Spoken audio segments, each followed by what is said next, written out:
I'm Fonzo. And I'm Eliza. And we're the co-host of Grown, a podcast from the Moth that shows we're never fully grown. Growing up feels like a phase that should end at some point, but does it ever really? Whether you're 16 or 26 or 86, you're gonna have to deal with family drama, your body, and the type of person you want to be. So why not put it all out in the open and go through it together? Join us every other week to deal with cringe, culture, and the courageous efforts of people like you to get grown. Start listening today. Follow Grown on Apple Podcasts, Spotify, or wherever you're listening right now. Hey, it's Anita. It has been a while.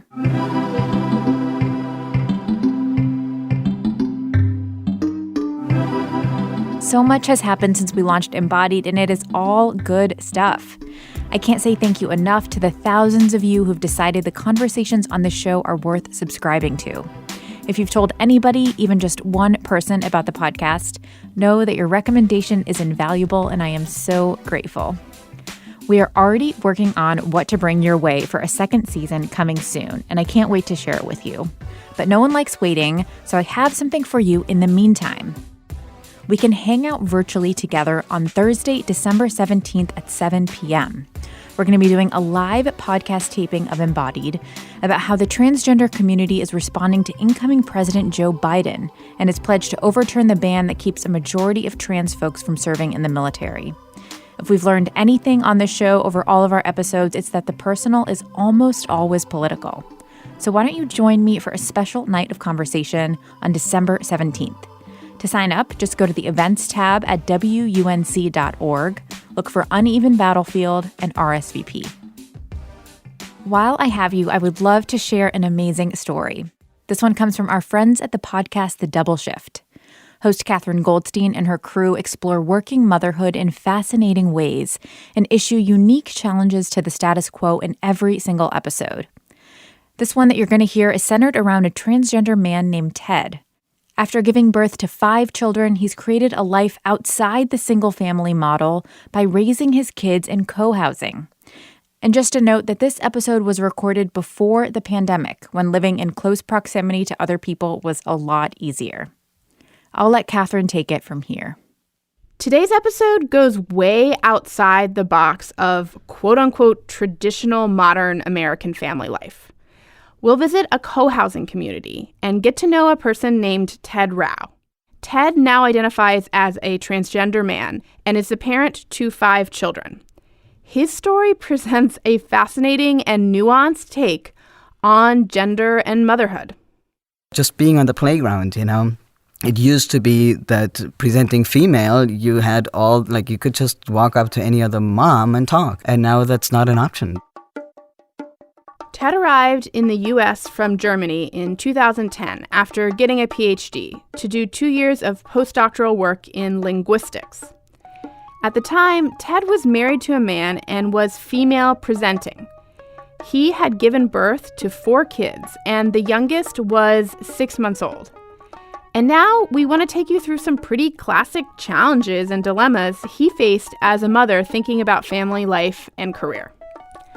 After many years of study and finishing his postdoc, Ted decided academia wasn't for him and wouldn't be compatible with family life.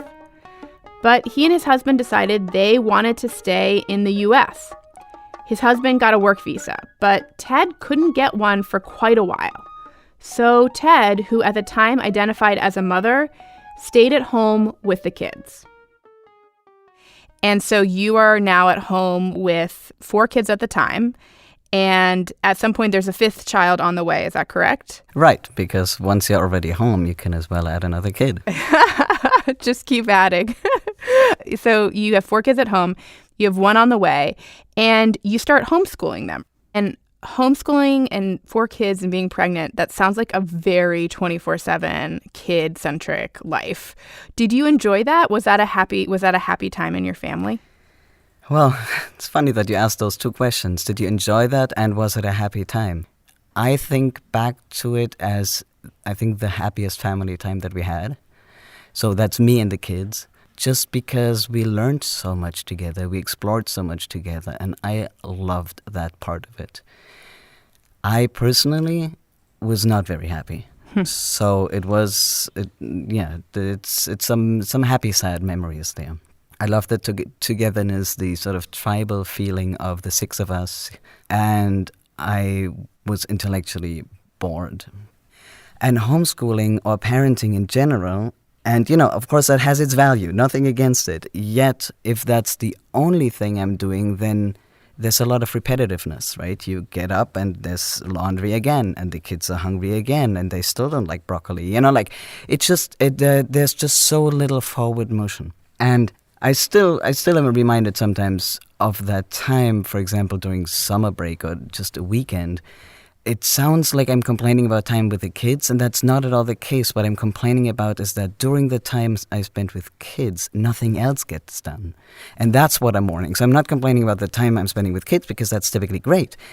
Yet I really also need to move things forward somewhere in my life. So the fact that it was exclusively time with children, that was the problem.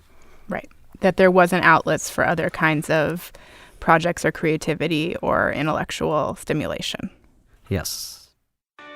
Ted and his family realized that if they were going to stay in the States with all their kids and no extended family around, they wanted more support. They found out about a co-housing community, an intergenerational 32-home complex in Massachusetts on 22 acres of woods and farmland.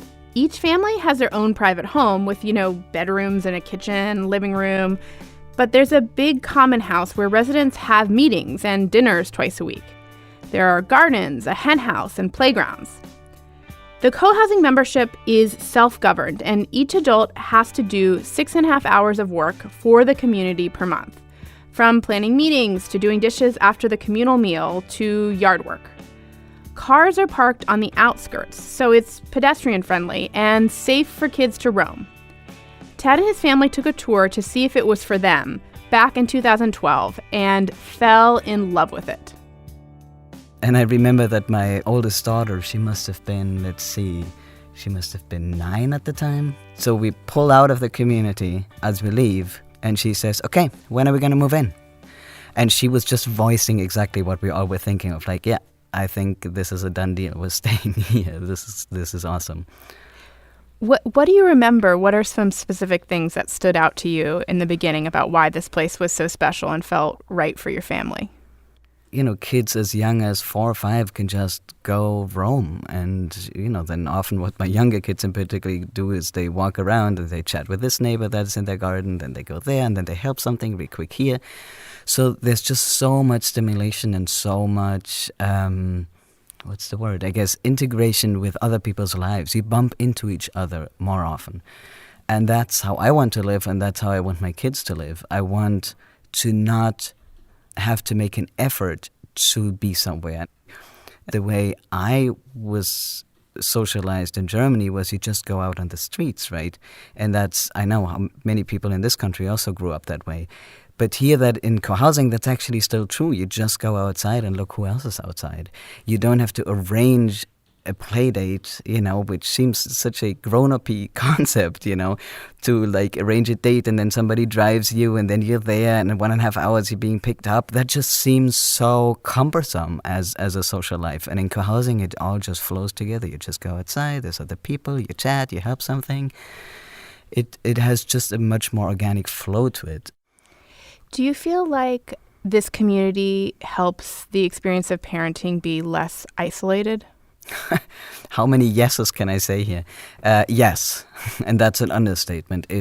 I can't count the times I was bailed out by a neighbor. It's, let's say... What a good example. So my kids basically have what we call adopted grandparents here, especially two women in the community. That's where they go when they're upset with me. That's where they go every Tuesday because they want to. My kids know by heart when, that particular neighbor comes out of work, because then they linger around her house and, to be the first one to greet her. I remember I have one very sweet story. It was a Saturday morning. I was sick. I hadn't slept well. I was alone with the kids. Different people had to be driven different places at different times. And it was just incredible. It was daunting, just not feeling up for the task. And I was just saying that to the children, just like, whoa, I really don't feel well, and right now I have no idea how to even survive this day.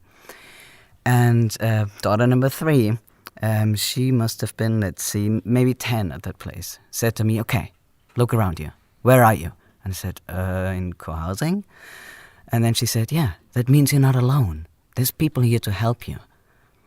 And I said, well, thank you for reminding me. It's so easy to forget. You're right. And, and you can just send out an email to the whole list and there will be somebody that can help you. So many times when I was sick, or I needed an extra ride and I needed an extra that, it's way beyond just the stereotypical cup of sugar. It's way beyond that. One of the reasons that we wanted to do we're doing a whole season about reimagining family and thinking about community in different ways. And one of the reasons I wanted to do that is because I feel like the ethos in America is basically like, if you have kids, you're on your own to figure it out. Like, it's up to you to just figure out every element of that and make it work for you. And there's not much sense of communal responsibility or communal help. And is there a sense in the community that the community is responsible for the kids in a way that sort of goes beyond just, you're the parent, it's your job to do this? Yeah, to the extent that we're all responsible for each other. So the idea of what I would call interdependence is just something that is obvious to people if they choose to live in a community like that.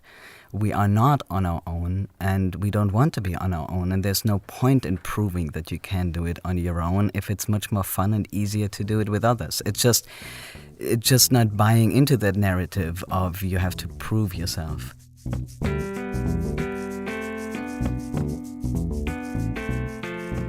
Ted's family is very happy with their community, and they're not the only ones sold on the benefits of co-housing.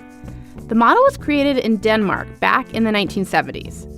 Ted's is one of approximately 165 co-housing communities here in the U.S., and enthusiasm for the model is growing, with around 140 more in planning stages across the country. They are becoming especially popular with empty nesters and young families. And while Ted can't imagine living anywhere else, he says he can see how it's not for everyone, especially people who value a lot of privacy and independence. Although co-housing can seem like a utopia to some, critics point out that there's a downside in who's adopting the model and who can afford it. Research has shown around 95% of co-housing residents are white and 66% have graduate degrees. But many co-housing advocates are working to improve diversity, and there is interest from a wide range of people in the idea. About 4 years after moving into co-housing, and after 17 years together, Ted and his husband decided to split. They eventually were able to work out both the logistics and finances for both of them to stay in co-housing. Ted's ex kept the house, but Ted also stayed in the community. The kids go back and forth and spend 50% of their time with each parent. Ted was still presenting as a woman at the time of the split, and says although feelings about his gender had been with him for a long time, it was not a central issue to his divorce. But after the split, Ted started to explore his gender identity in a new way. So the trickiest thing was making the decision. I always knew that I had sort of what I would call gender issues going on. But to be honest, I thought that every woman had that. And I was so firm, I was such a strong believer in that story that it took many blows till that one fell, actually. I remember overhearing a conversation of women of how glad they are to be women, and that one really stuck with me of like, hold on, there are women who want to be women. That was completely news to me. I had no idea. I thought everybody just arranges themselves with the fact. And then I always conflated sexism and my own gender preferences. So it took me a while to understand that those are separate issues. Yes, it's hard to be a woman and there's a lot of disadvantages that come with it, but that's not why I want to transition. I always thought that's why I wanted to transition. Like, cool, yeah, like everybody would want to be a man. That's a better deal, right? But I realized then that there are women who like being women despite all the disadvantages. And it wouldn't even occur to them that being a man would be something desirable. And that's when I started looking at it more. Because I had always told people my life would be much easier if I were a guy, because that would just make much more sense. I would actually be... That's hardly anything else to say. That would just make more sense with who I am. And then I did what we all do, right? I Googled it. And what popped up was what they call the button test. And it's something like that. Like if there were a button that you can press and you are all of a sudden in the other in the other sex's body with no social repercussions. So you don't have to think about, all the negative things that people can say or think. And it's irreversible. Would you press the button? And my reaction to that one was interesting. So I read this test, and what was rising in me was just pure anger of like, well, that is such an idiotic, stupid test, because everybody would push that button. And then I paused and I thought, hold on. What if not everybody would want to push that button? Oh, I think I just passed the test. Because to me, that was such a no-brainer that I would push it that I didn't even understand the question as such. So that's when I started looking at it for real. And then I was, kicking and screaming quite a bit still, because it seemed too big of a label to take on. It was not that I was happy about it at all. It took me quite a while. So what was your sort of first step in exploring that identity beyond just thinking that just considering that the label might fit you? I read somebody's biography and I had this cool moment. So that was somebody who also transitioned female to male. I had this cool moment of reading the book, and from time to time I threw the book on the couch and oh dang, another thought that I could have written. I thought it was just crazy me having those thoughts.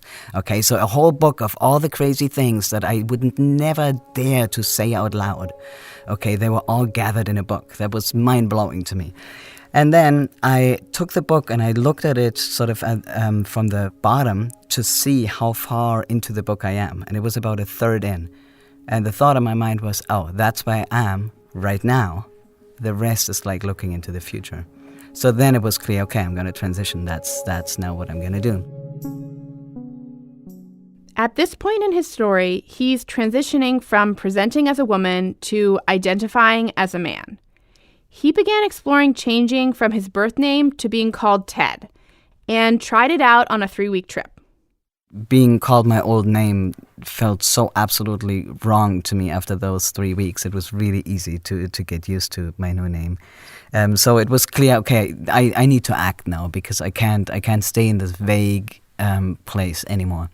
And I wanted the kids to hear about it first. Luckily, they know one transgender person, and so the youngest said, so like that other person, right, saying that kid's name. Like, yeah, exactly. Oh, okay. That kid was 4 at the time, 4 years old, so that was number 5. Then number 4's reaction was like, oh, okay, you decide who you want to be. Sort of, she's very strong in that narrative of you do you kind of thing, which I have a little hesitation about, but it served me in this case. And number 3 was having a hard time just because what she was saying was there were already so many changes in the family. Right. Now what's that going to do? So she was afraid. She was afraid of what people would say. So that was the trickiest. And the 2 older ones, they really, I would say, lived their own life quite a bit. So they didn't seem to depend on who I am for themselves. They were just happy for me. Yeah, so they each had their own response, but they all made sense to me. We then went on vacation soon after, and I asked them to stop calling me Mom. Just because I could actually see myself going back to Mom at some point, but right now I just don't think they have the awareness of in which places that is a good idea. And I don't want to teach them sort of the awareness of where's safe and where's not safe. That's not a discussion I necessarily want to have quite yet, at least for the younger ones. So my request was, don't call me Mom, call me Ted, which has its own problems. But that was the next step on that. And they know that I'm on testosterone, obviously, and they are great advocates for me. So whenever somebody uses wrong pronouns, they are the first ones to correct. You know, something like mom, mother, and so on, That's tricky between us and the rest of the world. It's not tricky between me and my kids. So it sounds like they were able to process the news quite well and very maturely, and you were able to really establish good communication with them. But, the whole world is not always as accepting. Have they experienced any difficulties from their friends or peers, or has there been other things that have concerned them since this has happened? Well, one of my kids does get teased on the bus, sadly. Something like, your family is messed up. So, yeah, that happens. And I do pass as male 100%. So it never happens that somebody doesn't know my pronouns or that I'm a man just by seeing me now. It's more people that knew me before. But so it's not, so if I am, let's say I take them to the library, there's never the question, it's just, a dad and his kids for people. So, right. And that passing privilege really makes it very easy, and we're sort of in choice over who we tell what. What have your interactions with other parents been like now that you present in a more masculine way? That's a big topic. I'm very much aware of how I'm being perceived in public. I remember when I first changed my name on email and I first put my automatic vacation, like that automatic response that you're on vacation in, I was celebrating that I could write, for the next 2 weeks, I'm going to be offline, I'm going to be spending time with my kids. And I know that coming from a guy, that sounds amazing and cool. Coming from a woman, not so much. So, I'm exaggerating here, but there is a tendency in that. So I love being on the other side and just raking in that privilege. And, I say it as if it's funny, and I'm aware that it's not really.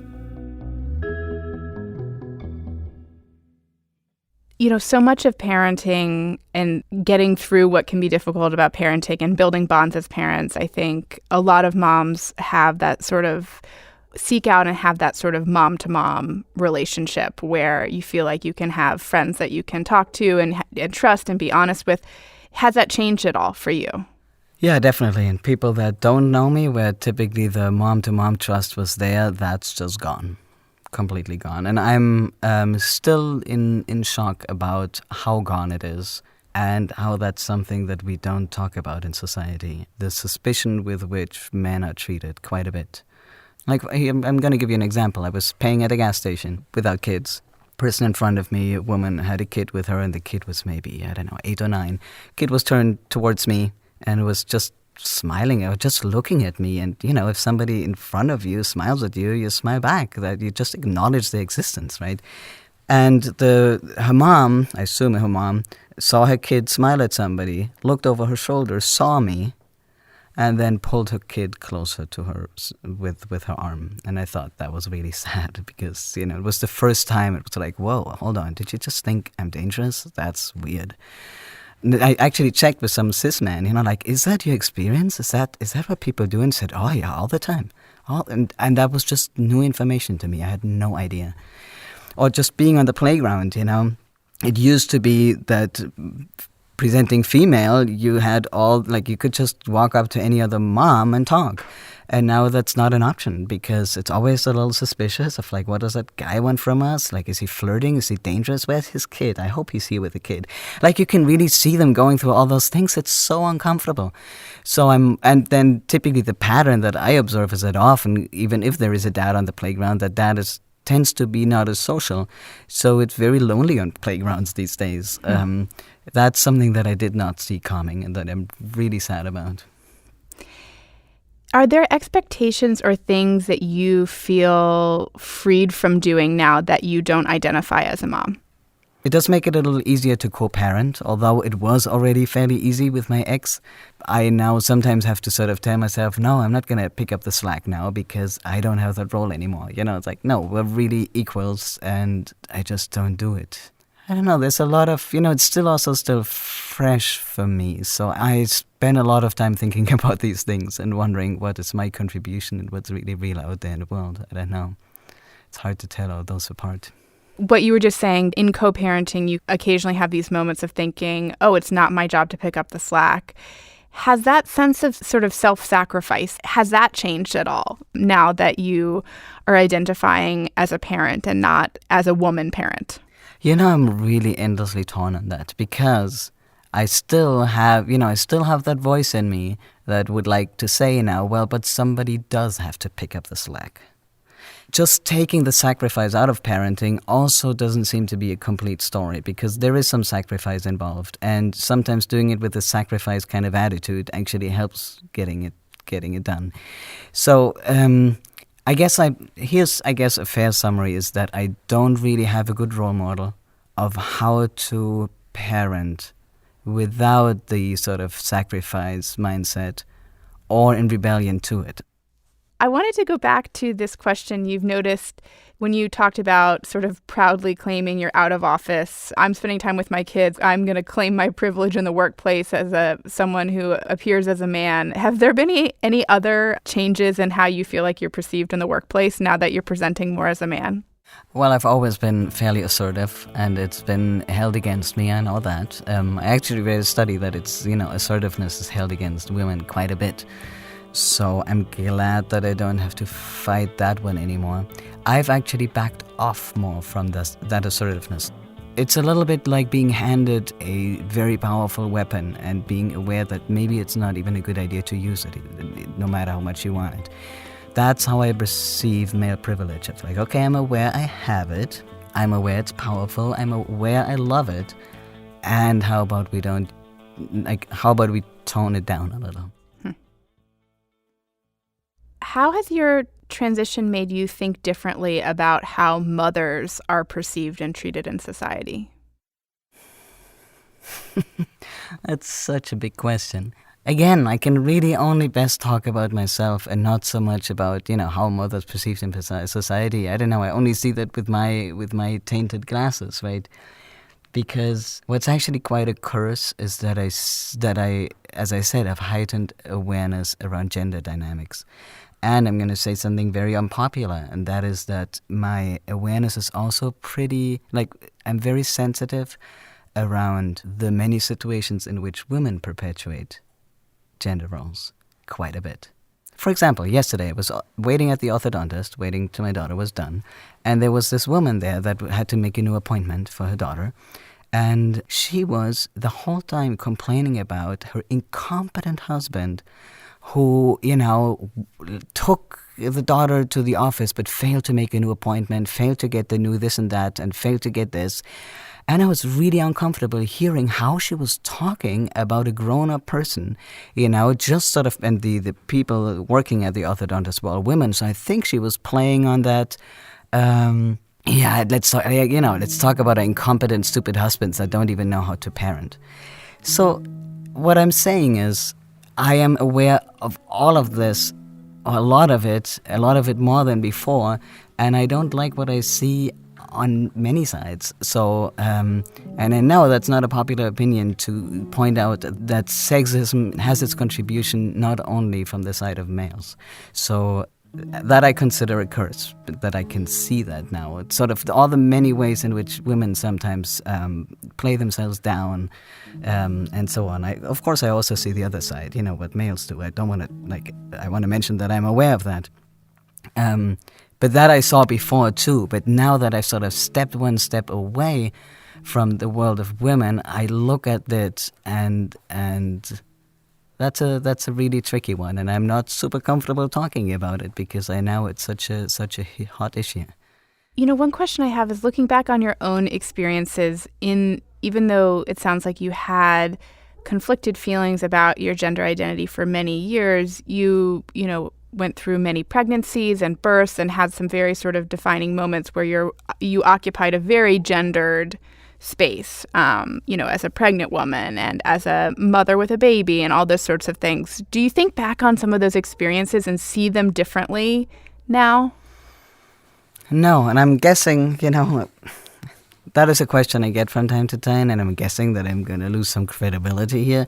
But to me, these are not super gendered experiences. I know that's hard to believe, and I'm not making any point except for just saying how it is for me. So I'm not making any bigger statement than that. It was not very gendered for me. There's also this little piece of me that thinks that maybe I love being pregnant because finally my body was good for something. I think that played a role of like, well, at least, this is completely not what I want, but hey, if you can make little humans, that's pretty awesome. And breastfeeding is just endlessly convenient, and I like the connection. So for me, it's more the connection with my kids. It's not really gendered, but I typically resist the summary of having seen things from both sides. That's so great, because I don't think that's an accurate statement. In this case, that experience, I think, was great to have. Being able to access something that is really reserved for the other side. Special thanks to The Double Shift for that introduction to TED. That podcast just closed out its 3rd season with co-host Angela Garbez. She joined Catherine for conversations about mothering in COVID times. And you can find all of those conversations at thedoubleshift.com. You can also hear more from Catherine Goldstein and Angela Garbez in the embodied episode Mothered. Remember, I would love to see you at Uneven Battlefield, a live taping of Embodied on December 17th at 7 p.m. We're talking about trans rights in the military and meeting some people who are influencing inclusion and equity in America's armed services. Register to join me under the events tab at WUNC.org, and I hope to see you there. I'm Anita Rao on an exploration of our brains, our bodies, and taking on the taboo with you.